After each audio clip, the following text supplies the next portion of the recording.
8ನೇ ತರಗತಿ ತಿಳಿ ಕನ್ನಡ ಗದ್ಯಭಾಗ 2 ಕನಸು ಮತ್ತು ಸಂದೇಶ ಪ್ರಶ್ನೋತ್ತರಗಳು. ಕೃತಿಕಾರರ ಪರಿಚಯ. ಎಪಿಜೆ ಅಬ್ದುಲ್ ಕಲಾಂ. ಪೂರ್ಣ ಹೆಸರು ಅವುಲ್ ಪಕೀರ್ ಜೈನುಲಬ್ದೀನ್ ಅಬ್ದುಲ್ ಕಲಾಂ. ಕಾಲ 1931ರಲ್ಲಿ ಇವರು ಜನಿಸಿದರು. 2015ರಲ್ಲಿ ಇವರು ನಿಧನರಾಗಿದ್ದಾರೆ. ಸ್ಥಳ ತಮಿಳುನಾಡಿನ ರಾಮೇಶ್ವರ.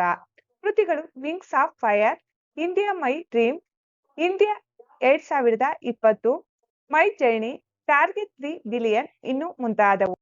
ಪ್ರಶಸ್ತಿಗಳು. ಪದ್ಮಭೂಷಣ ಪ್ರಶಸ್ತಿ, ಪದ್ಮ ವಿಭೂಷಣ ಪ್ರಶಸ್ತಿ, ಭಾರತ ರತ್ನ ಪ್ರಶಸ್ತಿ ನೀಡಿ ಇವರನ್ನು ಗೌರವಿಸಲಾಗಿದೆ. ಪ್ರಸ್ತುತ ಗದ್ಯ ಭಾಗವನ್ನು ಎಪಿಜೆ ಅಬ್ದುಲ್ ಕಲಾಂ ಅವರ ಪ್ರಜ್ವಲಿತ ದೀಪಗಳು ಪುಸ್ತಕದಿಂದ ಆಯ್ದುಕೊಳ್ಳಲಾಗಿದೆ. ಈ ಪುಸ್ತಕವನ್ನು ಜಯಕೃಷ್ಣ ಟಿಎನ್ ಅವರು ಕನ್ನಡಕ್ಕೆ ಅನುವಾದಿಸಿದ್ದಾರೆ. ಕೃತಿಕಾರರ ಪರಿಚಯ. ಶ್ರೀ ಜಯಕೃಷ್ಣ ಟಿಎನ್ ಅನುವಾದಕರು. ಇವರ ಅನುವಾದಿತ ಕೃತಿಗಳು ಚಿಂತೆ ಬಿಡಿ, ಹೊಸ ಬದುಕು ಆರಂಭಿಸಿ, ಸಮರ್ಥ ನಾಯಕ ನೀವು ಆಗಬಲ್ಲಿರಿ, ಯಶಸ್ವಿ ಬದುಕಿಗೆ ರಾಜಮಾರ್ಗ ಮುಂತಾದವು. ಎಪಿಜೆ ಅಬ್ದುಲ್ ಕಲಾಂ ಜಯಕೃಷ್ಣ ಅವರ ಇನ್ನೊಂದು ಕೃತಿ. ಇಯರ್ ಪುಕ್ಕಳ ಸಂಪಾದಕರಾಗಿ ಇವರು ಕಾರ್ಯನಿರ್ವಹಿಸಿದ್ದಾರೆ. ಪ್ರಶ್ನೆಗಳು. ಮುಖ್ಯ ಪ್ರಶ್ನೆ 1. ಕೆಳಗಿನ ಪ್ರಶ್ನೆಗಳಿಗೆ ಒಂದು ವಾಕ್ಯದಲ್ಲಿ ಉತ್ತರಿಸಿರಿ. ಪ್ರಶ್ನೆ 1. ಕಲಾಂ ಅವರು ಸಾಮಾನ್ಯವಾಗಿ ನಿತ್ಯ ಎಷ್ಟು ಗಂಟೆಗೆ ಮಲಗಿ ಎಷ್ಟು ಗಂಟೆಗೆ ಏಳುತ್ತಿದ್ದರು? ಉತ್ತರ. ಕಲಾಂ ಅವರು ಸಾಮಾನ್ಯವಾಗಿ ನಿತ್ಯ ರಾತ್ರಿ 1 ಗಂಟೆಗೆ ಮಲಗಿ ಬೆಳಿಗ್ಗೆ 6 ಗಂಟೆಗೆ ಏಳುತ್ತಿದ್ದರು. ಪ್ರಶ್ನೆ ಸಂಖ್ಯೆ 2. ಕಲಾಂ ಅವರು ಕನಸಿನಲ್ಲಿ ಕಂಡ ಪ್ರದೇಶ ಯಾವುದು? ಉತ್ತರ. ಕಲಾಂ ಅವರು ಕನಸಿನಲ್ಲಿ ಕಂಡ ಪ್ರದೇಶ ಮರುಭೂಮಿಯಾಗಿತ್ತು. ಪ್ರಶ್ನೆ 3. ಕಲಾಂ ಅವರು ಕನಸಿನಲ್ಲಿ ಕಂಡ 5 ಮಹಾಪುರುಷರು ಯಾರು? ಉತ್ತರ. ಕಲಾಂ ಅವರು ಕನಸಿನಲ್ಲಿ ಕಂಡ 5 ಮಹಾಪುರುಷರು ಮಹಾತ್ಮ ಗಾಂಧಿ, ಆಲ್ಬರ್ಟ್ ಐನ್ಸ್ಟೀನ್, ಚಕ್ರವರ್ತಿ ಅಶೋಕ, ಅಬ್ರಾಹಿಂ ಲಿಂಕನ್ ಮತ್ತು ಖಲೀಫಾ ಉಮರ್. ಪ್ರಶ್ನೆ 4. ಅಶೋಕನು ಪ್ರತಿಪಾದಿಸಿದ ಧರ್ಮ ಯಾವುದು? ಉತ್ತರ. ಅಶೋಕನು ಪ್ರತಿಪಾದಿಸಿದ ಧರ್ಮ ಅಹಿಂಸಾ ಧರ್ಮ. ಪ್ರಶ್ನೆ 5. ಅಶೋಕನ ಪ್ರಕಾರ ನಿಜವಾದ ಗೆಲುವು ಯಾವುದು? ಉತ್ತರ. ಅಶೋಕನ ಪ್ರಕಾರ ಶಾಂತಿ ನೆಮ್ಮದಿಯ ಸಾಮ್ರಾಜ್ಯದ ನಿರ್ಮಾಣವೇ ನಿಜವಾದ ಗೆಲುವು. ಮುಖ್ಯ ಪ್ರಶ್ನೆ 2. ಕೆಳಗಿನ ಪ್ರಶ್ನೆಗಳಿಗೆ 3-4 ವಾಕ್ಯಗಳಲ್ಲಿ ಉತ್ತರಿಸಿರಿ. ಪ್ರಶ್ನೆ 1. ಕಲಾಂ ಅವರಿಗೆ ನಿದ್ದೆಯಲ್ಲಿ ಯಾವ ಯಾವ ಯೋಚನೆಗಳು ಸುಳಿದಾಡಿದವು? ಉತ್ತರ. ಕಲಾಂ ಅವರಿಗೆ ನಿದ್ದೆಯಲ್ಲಿ ಆ ದೇವರ ಸೃಷ್ಟಿಯಲ್ಲಿ ಅತ್ಯಂತ ಶ್ರೇಷ್ಠವಾದುದೆನ್ನಲಾದ ಮಾನವ ಕುಲ ಏಕೆ ಇಷ್ಟೊಂದು ವಿಭಜಿತವಾಗಿದೆ, ಇಷ್ಟೊಂದು ಹಿಂಸಾಚಾರಗಳಲ್ಲಿ ಏಕೆ ತೊಡಗಿಸಿಕೊಳ್ಳುತ್ತಿದೆ, ಹೀಗೆ ಏನೇನೋ ಯೋಚನೆಗಳು ಸುಳಿದಾಡಿದವು. ಪ್ರಶ್ನೆ ಸಂಖ್ಯೆ 2. ಕಲಾಂ ಅವರು ಕನಸಿನಲ್ಲಿ ಕಂಡ ಪ್ರದೇಶ ಯಾವ ರೀತಿ ಇತ್ತು? ಉತ್ತರ. ಕಲಾಂ ಅವರು ಕನಸಿನಲ್ಲಿ ಕಂಡ ಪ್ರದೇಶ ಒಂದು ಮರುಭೂಮಿಯಾಗಿತ್ತು. ಸುತ್ತ ಎತ್ತ ನೋಡಿದರೂ ಬರೀ ಮರಳು, ಮೈಲಿ ಮೈಲಿಗಟ್ಟಲೆ ಮರಳು, ದೂರ ದಿಗಂತದವರೆಗೂ ಆಗಸದಲ್ಲಿ ಪೂರ್ಣಚಂದ್ರ, ಮರಳುಗಾಡಿನುದ್ದಕ್ಕೂ ಹಾಲು ಬೆಳದಿಂಗಳ ರೀತಿ ಇತ್ತು. ಪ್ರಶ್ನೆ 3. ಕಳಿಂಗ ಯುದ್ಧದ ಪರಿಣಾಮವೇನು? ಉತ್ತರ. ಕಳಿಂಗ ಯುದ್ಧದ ಪರಿಣಾಮವಾಗಿ ಕಡಿಮೆ ಎಂದರೂ 3 ಲಕ್ಷ ಜನರು ಬಲಿಯಾದರು. ಅಷ್ಟೇ ಸಂಖ್ಯೆಯ ಜನ ತಮ್ಮ ಅಂಗಾಂಗಗಳನ್ನು ಕಳೆದುಕೊಂಡರು. ಪ್ರಶ್ನೆ 4. ಕಲಾಂ ಅವರಿಗೆ ಕನಸಿನಲ್ಲಿ ಅಶೋಕನು ಕಂಡದ್ದು ಹೇಗೆ? ಉತ್ತರ. ಕಲಾಂ ಅವರ ಕನಸಿನಲ್ಲಿ ಅಶೋಕ ಮಂಡಿಯೂರಿ ಕುಳಿತು ಯುದ್ಧ ಕವಚ ಮತ್ತು ಕಿರೀಟವನ್ನು ಕಳಚಿಟ್ಟ. ಆತನ ಮುಖ ಯಾಕೋ ಕಳೆಗುಂದಿತ್ತು. ಅಸಂಖ್ಯ ಜನರ ಸಾವು ನೋವಿನಿಂದ ಆತ ಚಿಂತಿತನಾದಂತೆ ಕಂಡುಬರುತ್ತಿತ್ತು.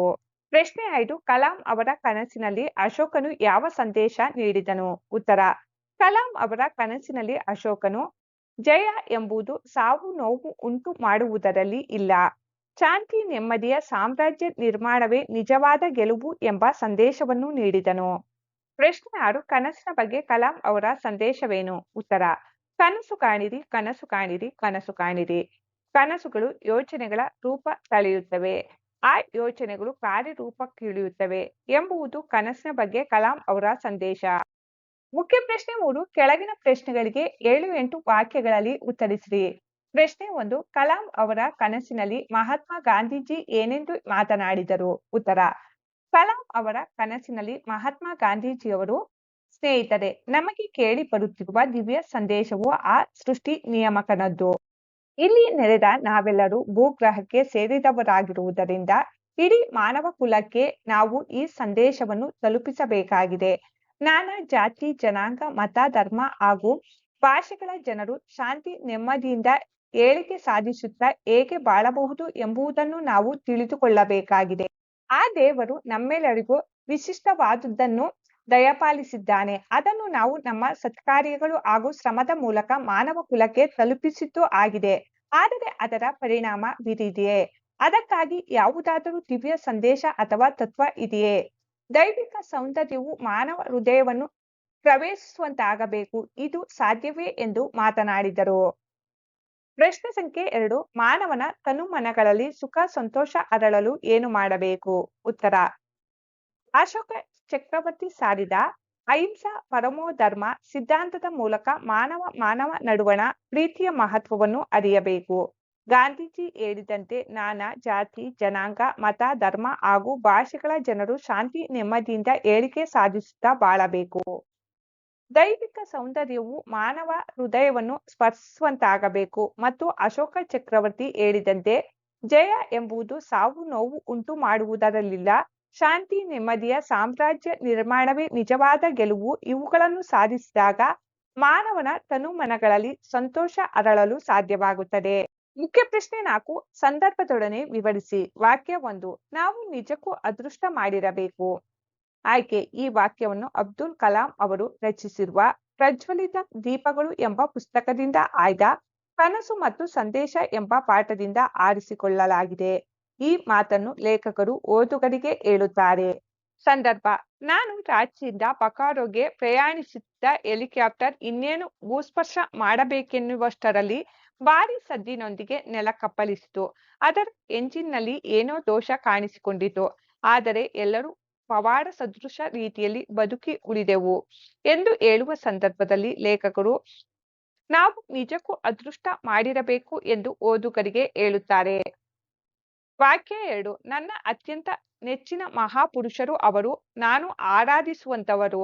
ಆಯ್ಕೆ: ಈ ವಾಕ್ಯವನ್ನು ಅಬ್ದುಲ್ ಕಲಾಂ ಅವರು ರಚಿಸಿರುವ ಪ್ರಜ್ವಲಿತ ದೀಪಗಳು ಎಂಬ ಪುಸ್ತಕದಿಂದ ಆಯ್ದ ಕನಸು ಮತ್ತು ಸಂದೇಶ ಎಂಬ ಪಾಠದಿಂದ ಆರಿಸಿಕೊಳ್ಳಲಾಗಿದೆ. ಈ ಮಾತನ್ನು ಲೇಖಕರು ಓದುಗರಿಗೆ ಹೇಳುತ್ತಾರೆ.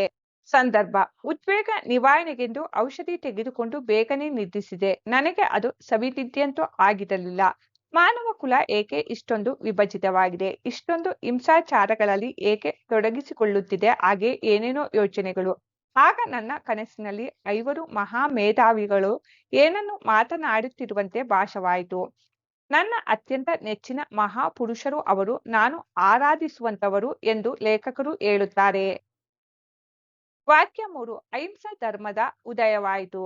ಆಯ್ಕೆ: ಈ ವಾಕ್ಯವನ್ನು ಅಬ್ದುಲ್ ಕಲಾಂ ಅವರು ರಚಿಸಿರುವ ಪ್ರಜ್ವಲಿತ ದೀಪಗಳು ಎಂಬ ಪುಸ್ತಕದಿಂದ ಆಯ್ದ ಕನಸು ಮತ್ತು ಸಂದೇಶ ಎಂಬ ಪಾಠದಿಂದ ಆರಿಸಿಕೊಳ್ಳಲಾಗಿದೆ. ಈ ಮಾತನ್ನು ಲೇಖಕರು ಓದುಗರಿಗೆ ಹೇಳುತ್ತಾರೆ. ಸಂದರ್ಭ: ಅಬ್ದುಲ್ ಕಲಾಂ ಅವರ ಕನಸಿನಲ್ಲಿ ಚಕ್ರವರ್ತಿ ಅಶೋಕ ಕಳಿಂಗ ಯುದ್ಧದ ಸಾವು ನೋವಿನಿಂದ ಪಶ್ಚಾತ್ತಾಪಗೊಂಡು ಆಗಸದತ್ತ ನೋಟ ಬೀರಿದ. ರಮ್ಯ ಮನೋಹರ ಬಿಭತ್ಸ ದೃಶ್ಯಗಳ ಸಮಾಗಮನದ ಆ ಕ್ಷಣದಲ್ಲಿ ಅಶೋಕನ ಕೃತ್ಯದ ಬಗ್ಗೆ ಸ್ವತಃ ನಿಸರ್ಗವೇ ಅಸಹನೆ ವ್ಯಕ್ತಪಡಿಸುತ್ತಿರುವಂತೆ ಕಂಡು ಬರುವ ಆ ಕ್ಷಣದಲ್ಲಿ ಅಹಿಂಸಾ ಧರ್ಮದ ಉದಯವಾಯಿತು ಎಂಬುದನ್ನು ಕಾಣುತ್ತಾರೆ. ವಾಕ್ಯ 4. ಶಾಂತಿ ನೆಮ್ಮದಿಯ ಸಾಮ್ರಾಜ್ಯ ನಿರ್ಮಾಣವೇ ನಿಜವಾದ ಗೆಲುವು. ಆಯ್ಕೆ: ಈ ವಾಕ್ಯವನ್ನು ಅಬ್ದುಲ್ ಕಲಾಂ ಅವರು ರಚಿಸಿರುವ ಪ್ರಜ್ವಲಿತ ದೀಪಗಳು ಎಂಬ ಪುಸ್ತಕದಿಂದ ಆಯ್ದ ಕನಸು ಮತ್ತು ಸಂದೇಶ ಎಂಬ ಪಾಠದಿಂದ ಆರಿಸಿಕೊಳ್ಳಲಾಗಿದೆ. ಈ ಮಾತನ್ನು ಅಶೋಕ ಚಕ್ರವರ್ತಿ ಅಬ್ದುಲ್ ಕಲಾಂ ಅವರ ಕನಸಿನಲ್ಲಿ ಹೇಳುತ್ತಾನೆ.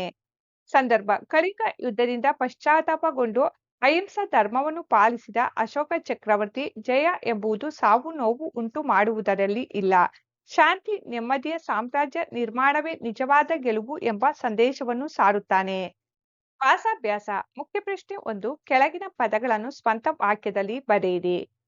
ದಿಟ್ಟಿಸು. ಸ್ವಂತ ವಾಕ್ಯ: ನಾನು ಆಟವಾಡಿ ತಡವಾಗಿ ಮನೆಗೆ ಬಂದಾಗ ನನ್ನ ಅಪ್ಪ ಕೋಪದಿಂದ ದಿಟ್ಟಿಸಿ ನೋಡುತ್ತಾರೆ. ಪವಾಡ ಸದೃಶ. ಸ್ವಂತ ವಾಕ್ಯ: ನಮ್ಮ ನಾಯಿ ಅಪಘಾತದಿಂದ ಪವಾಡ ಸದೃಶವಾಗಿ ಪಾರಾಯಿತು. ಸವಿನಿದ್ದೆ. ಸ್ವಂತ ವಾಕ್ಯ: ನಾನು ಬೆಚ್ಚಗಿನ ಹೊದಿಕೆಯೊಳಗೆ ಮಲಗಿ ಸವಿನಿದ್ದೆ ಮಾಡಿದೆ. ಅಹಿಂಸೆ. ಸ್ವಂತ ವಾಕ್ಯ: ಅಹಿಂಸೆಯ ಹೋರಾಟವು ಶಾಂತಿಯುತ ಬದಲಾವಣೆಗೆ ದಾರಿ ಮಾಡಿಕೊಡುತ್ತದೆ ಎಂದು ನನಗೆ ತಿಳಿದಿದೆ. ಸತ್ಕಾರ್ಯ. ಸ್ವಂತ ವಾಕ್ಯ: ಬಡವರಿಗೆ ಸಹಾಯ ಮಾಡುವುದು ಒಂದು ಶ್ರೇಷ್ಠ ಸತ್ಕಾರ್ಯವೆಂದು ನನ್ನ ಅಮ್ಮ ಹೇಳುತ್ತಾರೆ. ವಾಸಾಭ್ಯಾಸದಲ್ಲಿನ ಮುಖ್ಯ ಪ್ರಶ್ನೆ 2. ಕೆಳಗಿನ ಪದಗಳಿಗೆ ತತ್ಸಮ ತದ್ಭವಗಳನ್ನು ಬರೆಯಿರಿ. ಸಹಸ್ರ, ಸಾವಿರ. ದಿಟ್ಟಿ ದೃಷ್ಟಿ, ಸೃಷ್ಟಿ ಸಿರಿ, ಕ್ಷಣ ಕ್ಷಣ, ಧರ್ಮ ಧಮ್ಮ, ಪಯಣ ಪ್ರಯಾಣ, ಆಗಸ ಆಕಾಶ, ಯುದ್ಧ ಜುದ್ಧ. ಮುಖ್ಯ ಪ್ರಶ್ನೆ 3 ಕೆಳಗಿನ ಪದಗಳಿಗೆ ವಿರುದ್ಧಾರ್ಥಕ ಬರೆಯಿರಿ.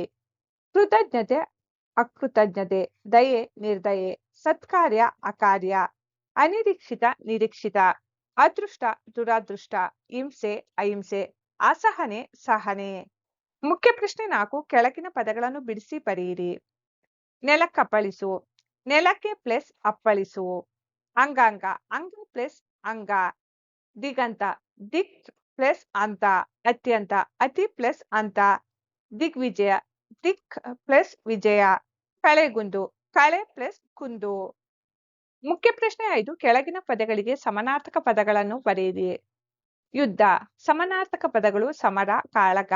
ಭೂಮಿ, ಧರಣಿ ಇಳೆ.